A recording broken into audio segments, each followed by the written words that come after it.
শিক্ষার্থী বন্ধুরা, এখন আলোচনা করব উচ্চতর গণিত অনুশীলনী 1.2 এর যে নমুনা সৃজনশীল দেওয়া আছে সেই নমুনা সৃজনশীলের 5 নং প্রশ্ন নিয়ে। 5 নং প্রশ্নে একটি ফাংশন দেওয়া রয়েছে যা f of x is equal লেখা রয়েছে স্কয়ার রুট x - 4। ক নং প্রশ্নে বলেছে f of x এর ডোমেন নির্ণয় কর। তাহলে দেখো আমরা ক নং শুরু করব এইভাবে, f of x is equal square root x - 4। Domain হলো চলকের সেই সকল বাস্তব মানের সেট যে সকল মানের দ্বারা এই ফাংশনটি সংজ্ঞায়িত হবে, অর্থাৎ ফাংশনটির বাস্তব মান পাওয়া যাবে। অর্থাৎ এটাকে আমরা এইভাবে লিখতে পারি, বিলংস টু আর হবে যদিও কেবল যদি এই যে বর্গমূল চিহ্নের ভিতরে যে রাশিটা আছে এটার মান 0 সমান বা 0 থেকে বড় হয়। কেননা বর্গমূলের ভিতরে মাইনাস চিহ্নযুক্ত রাশি এইটা হলে তার বাস্তব সংখ্যা থাকে না, তখন তা কাল্পনিক সংখ্যায় রেজাল্ট আসে। এজন্য কি হতে হবে, বর্গমূল চিহ্নের ভিতরের যে রাশিটি থাকবে এই রাশিটির মান 0 সমান বা 0 থেকে বড় হতে হবে। এর জন্য লিখেছি x - 4 is greater than or equal 0 হয়, বা এখান থেকে আমরা কি লিখতে পারবো x is greater than or equal 4 হয়, অর্থাৎ x এর মান 4 এর সমান হবে এবং 4 থেকে বড় হলেই এই ফাংশনটির বাস্তব মান পাওয়া সম্ভব। অতএব ডোমেন কি হবে ফাংশনটির, ডোমেন f বা ডোম f সমান x such that x belongs to r এবং x is greater than or equal 4। এটাকে যদি আমরা ব্যবধি দিয়ে লিখি তাহলে এইরকম লিখতে পারি। দেখো বলেছে 4 এর সমান 4 থেকে বড়, তাহলে এটা হলো বদ্ধ ব্যবধি।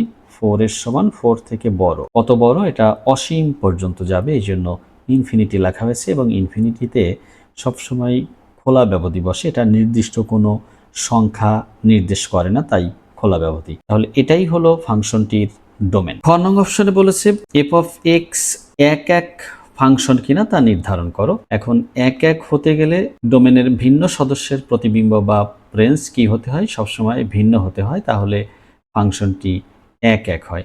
তো আমরা ফাংশনটির ডোমেন নির্ণয় করেছি। এখন এই ডোমেনের থেকে আমরা দুইটা ডোমেন মনে করে নিব, যার জন্য রেঞ্জ নির্ণয় করে তার থেকে আমরা এক এক হয় কিনা নির্ধারণ করব। তাহলে ফাংশনটি হলো f of x is equal square root x - 4। মনে করি ab belongs to dome f, অর্থাৎ দুইটা ডোমেন মনে করেছি এই ফাংশনের, একটা a একটা b। অতএব f of a is equal লিখতে পারবো স্কয়ার রুট a - 4, এটা একটা রেঞ্জ, এবং f of b এটা সমান পাবো b - 4। এখন ফাংশনটি এক এক হবে যদি ও কেবল যদি f of a সমান f of b হলে a is equal b হয়। অর্থাৎ রেঞ্জ দুটো সমান মনে করেছি, রেঞ্জ দুটো সমান মনে করে নিয়ে যদি দেখি তাদের ডোমেনও এক, তাহলে ফাংশনটি এক এক হবে, অন্যথায় এক এক হবে না। f of a সমান f of b হলে কি হয় সেটা এখন দেখব। হলে square root a - 4 is equal square root b - 4। উভয় পক্ষকে যদি বর্গ করি তাহলে থাকবে a - 4 ইজ ইকুয়াল b - 4। তাহলে কি করেছি এখানে বর্গ, বা a is equal b - 4 plus 4। অতএব এখান থেকে পেলাম a ইজ ইকুয়াল b। তাহলে আমাদের শর্তটি পূরণ করেছে, এক এক হওয়ার শর্ত যেটা, সেই শর্তটি পূরণ হয়ে গেছে। এখন আমরা লিখতে পারবো অতএব f of x is equal square root x - 4 ফাংশনটি এক এক। 5 নং এর গতে যেটা আমাদের নির্ণয় করতে হবে, প্রথমে এই ফাংশনটির ইনভার্স নির্ণয় করতে হবে, তারপর সেইটা ফাংশন কিনা তা লেখচিত্রের সাহায্যে নির্ণয় করতে হবে। আমাদের মূল ফাংশনটি হলো f of x is equal square root x - 4। দেখো মনে করি y is equal f of x, অতএব এখান থেকে x সমান লিখতে পারবো f ইনভার্স y, এটাই মূলত বিপরীতের চিহ্ন। এখন y সমান স্কয়ার রুট x - 4, বা এখান থেকে লিখতে পারবো y square is equal x - 4, বা x is equal y square plus 4, বা f inverse y square plus 4, বা f ইনভার্স x। অর্থাৎ এখানে আমরা কি করেছি, চলক পরিবর্তন করেছি।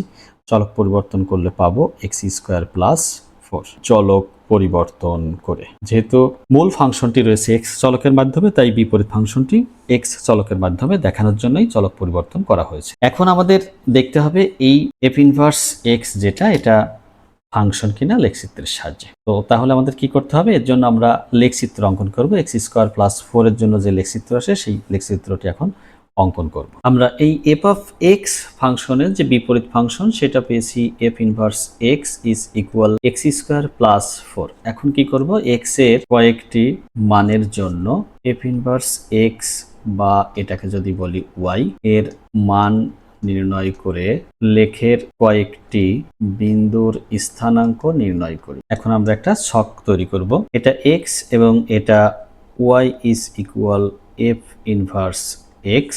এক্স এর মান আমরা যদি 0 লিখি তাহলে দেখো 0 স্কোয়ার করলে পাবো 0, 4 এর সাথে 0 যোগ করলে পাবো 4, 0 এর জন্য 4, প্লাস মাইনাস 0.5, প্লাস মাইনাস 0.5 এর জন্য আমরা যে রেজাল্টটি পাবো সেটা হলো 4.25। এবার নিব প্লাস মাইনাস 1, প্লাস মাইনাস 1 এর জন্য পাবো সরাসরি 5, প্লাস মাইনাস 1.5 এর জন্য পাবো 6.25 এবং প্লাস মাইনাস 2 নিব, 2 এর জন্য পাবো 8। এই যে আমরা এখানে 9টা মান নিলাম, এই 9টা মানের সাহায্যে আমরা এখন লেখচিত্র অঙ্কন করব। তাহলে এই বিন্দুগুলো ছকে প্রাপ্ত বিন্দুগুলো ছক কাগজে বসিয়ে এফ ইনভার্স এক্স এর লেখচিত্র অঙ্কন করি। 0 জন্য 4, এই যে 0 4 এই বিন্দুটা, 0 জন্য 4 ঘর উপরে যেতে হবে, 1 2 3 4 আমরা 4 ঘর উপরে দিয়েছি। এরপর প্লাস মাইনাস 0.5, প্লাস মাইনাস 0.5 যখন আমরা ডান দিকে 0.5 নিব তখন এই যে এরকম জায়গায় 0.5 এর জন্য y এর মানটা পাবো, অর্থাৎ f ইনভার্স x যেটা এর মানটা পাবো 4.25। এই দেখো এইখানে এই বিন্দুটা বসানো হয়েছে, এই যে দ্বিতীয় অবস্থানে যে বিন্দু, নিচের দিক থেকে দ্বিতীয় অবস্থানে এই যে এটা, আর বাম দিকে হলো এই যে এই মানটা মাইনাস 0.5 এর জন্য। এরপর আমরা 1 নিয়েছি, প্লাস 1 এর জন্য 5, এই যে প্লাস 1 এর জন্য এটা হলো 5 বিন্দু, আর বাম দিকে ঠিক ওই বরাবর বাম দিকে মাইনাস 1 এর জন্য এই যে এটা হলো -1.5 বিন্দু। এরপর যেটা নিয়েছি 1.5 সেটা প্লাস 1.5 এবং মাইনাস 1.5। এর জন্য y এর মান বা f ইনভার্স x এর মানটা আসছিল 6.25। এই যে দেখো ডান দিকে উপরে এই যে তৃতীয় অবস্থানে এখানে বিন্দুটা বসানো হয়েছে 1.5 এর জন্য, আর মাইনাস 1.5 এর জন্য 6.25, এই যে এই বিন্দুটা এখানে বসানো হয়েছে। এরপর লাস্ট যে বিন্দু দুইটা, একটা হলো 2 প্লাস 2 প্লাস 2 এর জন্য 8, একদম সর্বশেষ যে বিন্দুটা নিয়েছি এই যে এখানে একদম গ্রাফের শেষের দিকে বলা যায়, বাম দিকেও তাই, -2 এর জন্য 8। এরপর কি করা হয়েছে, এরপর জাস্ট এই বিন্দুগুলো সাবলীলভাবে যোগ করে হাত দিয়ে এগুলো যোগ করতে হবে, পেন্সিলের সাহায্যে খুব সুন্দরভাবে যোগ করতে হবে। এখন দেখব যে এটা ফাংশন কিনা, এই এফ ইনভার্স এক্স যেটা হয়েছে এটা ফাংশন হয়েছে কিনা। দেখো ওয়াই অক্ষের সমান্তরাল রেখায়, ওয়াই অক্ষের সমান্তরাল রেখায় লেখের একাধিক বিন্দু নেই, অর্থাৎ এক্স এর একটা মানের জন্য ওয়াই এর একটি মানই বিদ্যমান, তাই এফ ইনভার্স এক্স একটি ফাংশন হবে। এখন আলোচনা করব যে সংক্ষিপ্ত নমুনা উত্তর প্রশ্ন রয়েছে সেই প্রশ্নটি নিয়ে। এখানে 6 নং প্রশ্ন।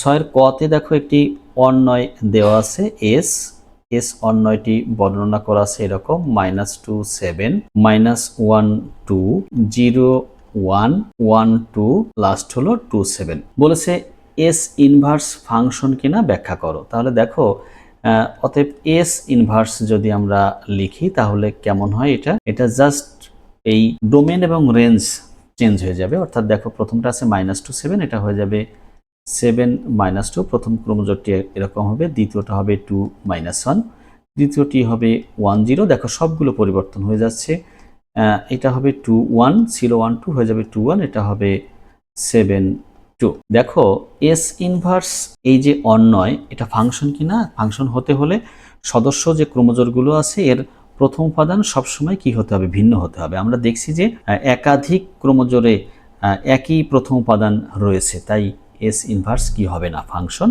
হবে না। লিখব এস ইনভার্স অন্বয়ের অন্তর্গত সদস্য ক্রমজোড়গুলোর একই প্রথম উপাদান বিশিষ্ট ভিন্ন ক্রমজোড় রয়েছে, তাই এস ইনভার্স ফাংশন নয়। এই যে আমরা দেখছি প্রথম ক্রমজোড়ে 7, আবার লাস্ট ক্রমজোড়েও প্রথম উপাদান 7 রয়েছে, দ্বিতীয় ক্রমজোড়ের প্রথম উপাদান 2, আবার চতুর্থ উপাদানের ক্রমজোড়ের প্রথম উপাদান 2। এই যে একাধিক জায়গায় এরকম রয়ে গেছে একই প্রথম উপাদান বিশিষ্ট ভিন্ন ক্রমজোড়, তাই এস ইনভার্স ফাংশন নয়। দেখো খ নংয়ে যে ফাংশনটি বর্ণনা করা রয়েছে তা রিয়েল নাম্বার থেকে রিয়েল নাম্বারে বর্ণিত এবং ফাংশনটি হলো F of x is equal x square. বলেছে এফ ইনভার্স এক্স নির্ণয় করো, তাহলে আমরা এফ ইনভার্স এক্স নির্ণয় করব। ধরি y is equal f of x, অতএব x is equal f inverse y. তাহলে y is equal x square বা x is equal plus minus square root y, বা f inverse y is equal plus minus square root y, বা f inverse x সমান plus minus square root x. তাহলে কি পেলাম আমরা?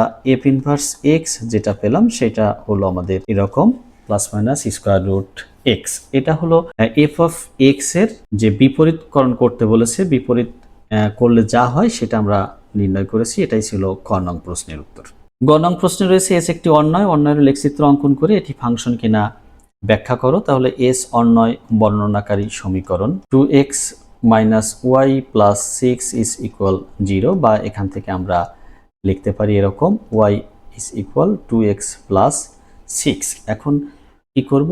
x এর কয়েকটি মানের জন্য y এর মান নির্ণয় করে লেখের বা লেখচিত্রের কয়েকটি বিন্দুর স্থানাঙ্ক নির্ণয় করি। x y, তাহলে 0 নেই, 0 নিলে দেখো কি হয়, x এর মান 0 নিলে y এর মান আসবে 6, x এর মান নেই -2, তাহলে y এর মান আসবে +2। এই যে এইখানটাতে আমরা কি করছি, x এর পরিবর্তে মান বসাচ্ছি। এরপর যদি আমরা +3 নেই, তাহলে 3 নিলে 3 দুগুণে 6 আসবে 12। এখন এই বিন্দুগুলো ছক কাগজে স্থাপন করি। এখন -2 2 0 6 3 12 বিন্দুগুলো ছক কাগজে স্থাপন করে এস অন্যয়ের লেখচিত্র অঙ্কন করি। দেখো এখানে এটা হলো x অক্ষ, এইটা y অক্ষ এবং মূল বিন্দু। এটা প্রথম বিন্দুটি রয়েছে -2 2, আমরা এক ঘর সমান একক ধরবো। -2 2 এর জন্য পাবো এই বিন্দু, এটা হলো -2 2। এরপর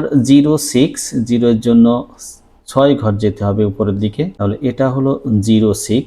এবং লাস্ট হলো 3 12 3 12। আমাদের গ্রাফ পেপার একটু ছোট হয়ে গেছে, 3 12 আমরা মানটা একটু বড় নিয়েছি, 3 12 এরকম জায়গাতে আসবে 3 12। এখন বিন্দুগুলো আমরা যোগ করব। দেখো বিন্দুগুলো যোগ করলে এরকম একটা সরলরেখা আমরা পাবো। এই সরলরেখাটি থেকে আমরা দেখব যে এটা ফাংশন হয় কিনা। দেখো y অক্ষের সমান্তরাল রেখায়, y অক্ষের সমান্তরাল রেখায় লেখের একটি মাত্র বিন্দু রয়েছে বা বিদ্যমান, তাই এস অন্যয়টি একটি ফাংশন। সর্বশেষ ঘ নং, এখানে একটি ফাংশন বর্ণনা করা রয়েছে আর থেকে আর এ, রিয়েল নাম্বার থেকে রিয়েল নাম্বারে, এবং ফাংশনটি F of x is equal 2x minus 3। বলেছে দেখাও যে এফ এক এক ফাংশন। আমরা মনে করে নিব a b belongs to dom f, তাহলে এফ অফ এক্স সমান পাবো 2a মাইনাস 3, যা হলো ওই ফাংশনের একটি রেঞ্জ, এবং এফ অফ বি সমান 2b মাইনাস 3, যা ফাংশনের আরেকটি রেঞ্জ। ফাংশনটি এক এক হবে যদিও কেবল যদি এফ অফ এ সমান এফ অফ বি হলে, অর্থাৎ রেঞ্জ দুটো সমান হলে ডোমেন দুটো কি হয়, সমান হয়, অর্থাৎ এ সমান বি হয়। তাহলে দেখো কি হবে, এখন এফ অফ এ সমান এফ অফ বি হলে 2a minus 3 is equal 2b minus 3 হয়, বা 2a is equal 2b minus 3 plus 3 হয়। পক্ষান্তর করেছি, তাহলে থাকে কি আমাদের 2a সমান 2b, এটা হয়। এখন 2 দ্বারা যদি উভয় পক্ষে ভাগ করি তাহলে কি হবে, a সমান b হবে। আমাদের শর্ত পূরণ হয়ে গেছে, তাহলে আমরা লিখতে পারি অতএব F of x is equal 2x minus 3 ফাংশনটি এক এক। এই ছিল আজকের আলোচনার সর্বশেষ প্রশ্ন নিয়ে। সবাইকে অসংখ্য ধন্যবাদ।